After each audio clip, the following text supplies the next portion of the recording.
Hello, and welcome to my channel. My name is Jonathan Cohn, and today I have my video talking about my most anticipated releases of 2025. I usually like to do this book in December and or January, looking forward to the next year's worth of books that are being published. And the problem with doing this video is that we don't always know all the books that are coming out in December or January because, a lot of books aren't announced until midway through the year. Like books that come out in November and December sometimes don't get announced until that March, April, May even. So because of that, my list is incomplete. I have currently 20 books that I am interested in planning on reading when they release in 2025. And I assume this list will get doubled. Every year, this list gets longer and longer. A couple of years ago, I had like 15 on the new releases that I read, which for me was a ton. In 2023, I ended up reading 23 or 24 new releases, which was a lot. This year, in 2024, I read about 35 new releases. I anticipate my number of new releases next year in 2025 will probably be closer to 35 to 40, maybe even more than 40. It'll be crazy. Because I have so many authors and so many series and so many publishers I'm connected with and interested in reading and stuff, and so many author friends who have Indie Pub and all this stuff. So what I'm going to do is I'm going to talk about my 10 most anticipated releases in this video. This is not all the ones I'm most interested in, just the top 10, because I felt like it would be hard to rank all of them, and I just wanted to talk about the ones I am most excited for. Although if you're an author and your book didn't make the list, doesn't mean I don't plan to read it yet. It just means it didn't make my top 10. But, some books that I was not even prepared to read this year blew me away. Like Jason Cordova's Mountain of Fire. Wasn't even on my anticipated list at all. Wasn't looking forward to it. Was one of my top books of the year. Same, I didn't even know that John Jackson Miller's book, Batman Resurrection, was coming out, and it was also a top book of the year. So, I can always be surprised. But let's talk about the ones that I'm currently most anticipating, and talking about my top 10. So my number 10 is one of the books that actually doesn't have a firm release date, although we have a expected release date, and that is the novel Pluto, which is the final book in Ben Bova's Grand Tour universe. Ben Bova died a couple of years ago, and his estate contracted Les Johnson to finish the novel he was working on, which was Pluto, which was originally set to be the final novel in Grand Tour, which had like 26 books. And I know Les Johnson. He is a great author. He is the perfect person to finish this book. In fact, I interviewed Les Johnson twice, one last year, once this year. We talk about all his books, including his work on Pluto. You could check out, just look up Les Johnson, Jonathan Cohn interview. You'll find it. And I'm so excited. I love the Grand Tour universe. I love Les Johnson, love Ben Bova. It's like hitting all the stuff for me. I don't know if I'll be really able to read it on release date because I've only read like 7 or 8 of the Grand Tour books, and there's like 25 or 26, something like that. And so I have a lot to catch up with. I'm hoping to at least catch up with that particular series that is part of in the Grand Tour universe so that I can read it on release day. But that's my number 10 most anticipated release. My number 9 is a YA book that is a Hunger Games prequel titled Sunrise on the Reaping by Suzanne Collins. This is anticipated to come out in March of 2025. And this is a YA book. It is a book in the Hunger Games universe. In fact, they've already negotiated for a movie to be made about this, which is coming out, I think, in like 2026. So they're already at work on this movie. This is supposed to be Haymitch's Hunger Games, the 50th, I think, which was the second quarter quell. And I had always hoped that we would get to see this. I thought this would be a very entertaining read. Now, we kind of know how this is going to go because we know Haymitch survives, but seeing how it's done could be really entertaining. And I enjoyed Ballad of Songbirds and Snakes, and I enjoyed the Hunger Games trilogy for the most part, except for some weird moments in the third book. But yeah, I enjoyed it, so I'm looking forward to read this one. And that's why this is my number 9. My number 8 is a new Shannara novel by Terry Brooks, and it is titled Gallifile, which I believe this series is called the First Druid of Shannara series. But Gallifile comes out in March of 2025, same month that Sunrise on the Reaping comes out. And this book is interesting because Terry Brooks had talked about how he was ending the Shannara universe with the Fall of Shannara series, and I thought he did a beautiful job with it.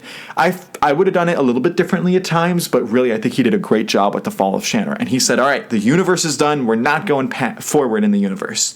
But he had some huge gaps that he had left, particularly the time after the events of Bears of the Black Staff and Measure of Magic, which were underwhelming books, and before the events of First King of Shannara. And I've always been thinking, there is so much story to tell. There is so much I'd love to see in that world. This is like the type of fantasy era that I'd really like to see, when magic is really strong, and you're seeing the original formation of the Druids, and you're seeing the different races start to take over the different lands. And we're getting that with Gallifile. I don't know how much of the world we'll see, but Terry Brooks is traditionally very consistent in the way he writes, so I think this will be very entertaining. But this is much like the Hunger Games prequel, this is exactly the book that I've been wanting Terry Brooks to write, so I'm very excited that it's actually happening.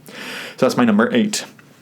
My number 7 is a new Star Wars novel titled Reign of the Empire, The Mask of Fear by Alexander Freed. And this is coming out in February of 2025. So this is the earliest release on the list.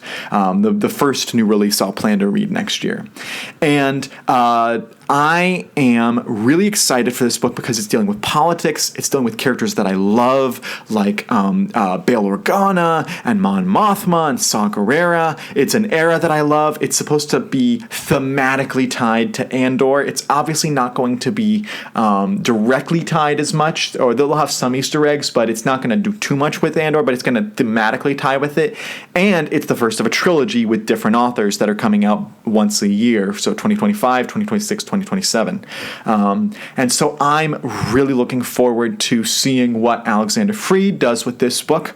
I'm not the biggest Alexander Freed fan. He's written 5 Star Wars novels, 4 of them are original, and 1 of them was a novelization.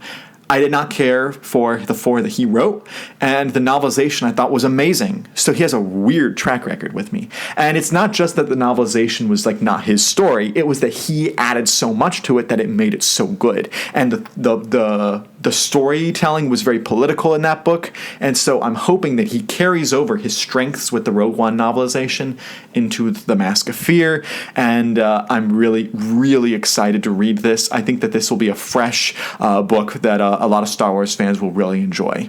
So that is my number 7. Going to my number 6 is another final book in a series, and that is The Icarus Coda by Timothy Zahn. I have been on the front lines reviewing this series since Icarus Plot came out in 2022. I have interviewed Timothy Zahn about the series. Just look up Timothy Zahn interview Jonathan Cohn, you'll find it. I really enjoyed the Icarus Saga. It's not a favorite science fiction series, but man, is it entertaining. And if you want puzzle box mystery sci-fi, Timothy Zahn's the guy for you with the Icarus Saga. And I'm really invested in these characters, and I have to know what happens to Gregory and to Celine in this book. And I'm really curious to see how he wraps it up. Is it going to be a true wrap-up of the series, or is he just going to try to, just finish a novel and just end it like all the others have kind of ended? So I'm very curious to see what he does with this book. But I've been following along, and this book comes out in April of 2025, and so I'm really, really excited for it.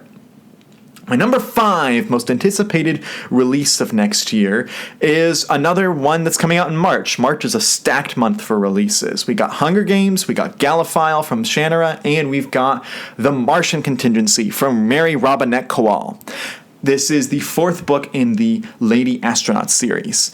I read the first 3 Lady Astronaut books back in 2023, and I loved those books. I think that Mary Robinette Kowal gets that kind of hard sci-fi that I really like. That's kind of like it's if you like the alternate history sci-fi parts of For All Mankind, the TV show, you will really enjoy this book. Probably she also has a very pointed message messaging, which I don't love, but I still think I'll be very entertained by this book. And it's been a while. It's been a long time since we've gotten a book in this series. I think she did one in like 2017, 2018, and 2019, and then hasn't had one for the last like 5 years. So it's great that we're finally getting another book in this series from Mary Robinette Kowal, and that comes out again March of 2025.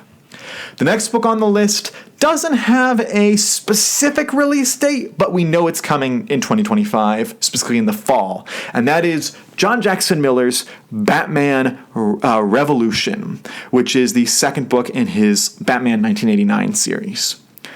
When I was planning my 2024 anticipated releases, I didn't even know that Batman Resurrection was coming out, and they just kind of dropped it on us randomly right after John Jackson Miller's new Star Wars novel came out. So it's like, great, we're getting another one. And then in the back of Batman Resurrection, on the final page, they said, Batman will return in Batman Revolution, coming to bookstores fall 2025. And I was like, oh my goodness, he's getting more. It's not just a one and done. And I was so excited. And this book, Batman Resurrection, was such a good book. A return to form for John, a real top-notch book for him. And it was just such a pleasant surprise that they just had no idea was coming. And so if he's continuing to bring his A game with Batman Revolution, I think it's going to be great. I know who the villain is going to be for this book, or at least if the evidence he placed in the first book is any indication, I'm pretty sure I know. And if you've read the book, you know who I'm talking about. I'm really interested to see where he goes with this and how he's going to tie it potentially into the other Batman movies. If you're a fan of the Batman 1989 movie, I certainly recommend this series. And John Jackson Miller is just a great author, and I love his brand of media tie-in fiction. So this is the second book in what I assume will be a trilogy. I don't know how. Maybe it will be if the sales are good. Maybe if they're amazing, they'll do more than 3 books. They're at least doing 2, we know. So I'm very excited for this one. The first book came out in October 2024, so I anticipate book 2 coming out October 2025. We don't have a solid release date. We just know it's going to be fall. Now we're here to my top 3 most anticipated releases. And my number 3, I'm giving it to a specific book, but I'm also kind of giving it to a series. And that is Star Wars The High Republic Trials of the Jedi by Charles Soule. Now, the entire High Republic is kind of wrapping up its main story arc. We have a middle grade, a YA novel, an adult novel, we have an audio drama script, and we have a manga all coming out next year. So we have like 5 different prose books that 4 of them are prose, the manga's not exactly prose, but 5 different books that I intend to read next year. And I don't even read the comics, but that'd be even more. And it's all coming to wrap up the High Republic series. And for one, I'm not as excited for the middle grade, the YA, the manga, or the audio script, although I am interested and excited to read all of them. But the one I'm most excited for is Trials of the Jedi for a couple of reasons. One, I've read 2 of Charles Soule's novels, one of them being Star Wars, one of them being an original universe. They were both phenomenal. And 2, I've loved the adult line. The adult line has been like the main series has been the big epic events, while the YA middle grade and other stuff has been like the character work. And so I'm really excited to see what the main line ends as, answering all the questions, wrapping things up, what happens to a lot of the big plots and stuff. So I'm really excited for that. Big wrap up to the series. And I'm excited to see what happens after the High Republic. But this is a wrap up for the High Republic. And that's my number 3. And that comes out, the Trials of the Jedi, that specific book by Charles Soule, comes out in June of 2025. Now for my number 2 most anticipated release in 2025, and that is The Sorrow of the Sea by Stephen Arion. Stephen Arion wrote the 3 books in this Falcon and the Nightingale trilogy, or Nightingale and the Falcon, however you say it. I read the first 2 books this year, The Judas Blossom and The Blood-Dimmed Tide, and they were amazing. They were amazing, amazing books. And he writes this historical fiction, with a tinge of fantasy. That's how I would describe it to readers. It is historical fiction, epic political historical fiction that has fantasy elements in it. I would not say it's a fantasy series that also has historical fiction. I would brand it as historical fiction, but it is so epic. It is about the Mongolians. It is about the Mongol Empire and the people who wanted to end the Mongol Empire, and it is about seeing history through a new lens. And I just loved this series. I think it's brilliant. I really like Stephen Arian's writing style, and I am so excited to see how he wraps it up in this book. And I'm also so eager to see what he does next in his publishing endeavors. So that's my number 2 most anticipated release, and boy, am I excited to read that. And that comes out in May 2025. But my my number 1 most anticipated release that I am so excited is coming out, and I am so bummed that I have to wait so long for it. My number 1 most anticipated release of 2025 is The Black Fire Blade by James Logan. This is the second book in the Last Legacy trilogy that he is writing. The first book came out this year, Silver Blood Promise. I read it and I loved it. One of my top books of the year. It was so hard determining whether this or Sorrow of the Sea would be my number 1 spot. They're both so close, but I loved Silver Blood Promise so much. It has this fun and fantasy feeling and also has great mystery that I love. And it just has some great dynamics between the characters, and it's just a great book. And I'm so excited to see what James Logan does next with the series. This book apparently is coming out in October 2025, which is a longer wait than I anticipated. When we first got the cover, it was teased as coming out in like June, so I was like, all right, yeah, a year after the book 1. But now it seems that it's coming out in October, so a little bit longer. I don't know whether that was a publisher delay or a James Logan delay or just... I don't know what would cause this, but still, it's still supposed to come out in 2025, and of course, I am all here for it. And that series, if that book also sticks the landing, that series will certainly make it into my top 10 fantasy series, if that and the finale do. And if I'm being honest, the Sorrow of the Sea with the Falcon and the Nightingale trilogy, it might bump into my top 10 fantasy series. I don't know if it will, because I still feel odd categorizing it as fantasy. I really feel it should be categorized as historical fiction. But I can see the argument for calling it a fantasy because it has fantastical elements in it. So I'll figure that out later. But man, I'm so excited for these books. And there's so many other books I couldn't talk about. I anticipated Star Trek books that are coming out. There's a new Brandon Sanderson short story collection coming out. There are some more fantasy novels like the Reimer books from Gregory Frost that I'm excited about. There's Across an Ocean of Stars, which is a book in the zombie series from Bain that I'm really excited about. The Black Tide Rising series. So there's so much that I am just pumped to read next year. And I am worried about how my TBR is going to get and how many new books I have to buy. But I am excited for the next year of reading. I think it's going to be great. So if you've read any of these books, or a series, I should say, because these books haven't come out yet. If you've read any of these series or these authors and you're interested in any of these books, let me know which ones you're interested in that are releasing in 2025 down below in the comments. And let me know what your TBR is kind of looking like and what books from 2024 did you also love that you were anticipating as well. Let me know all of your thoughts in the comments section down below. And until next time, I'm Jonathan, and thank you for watching.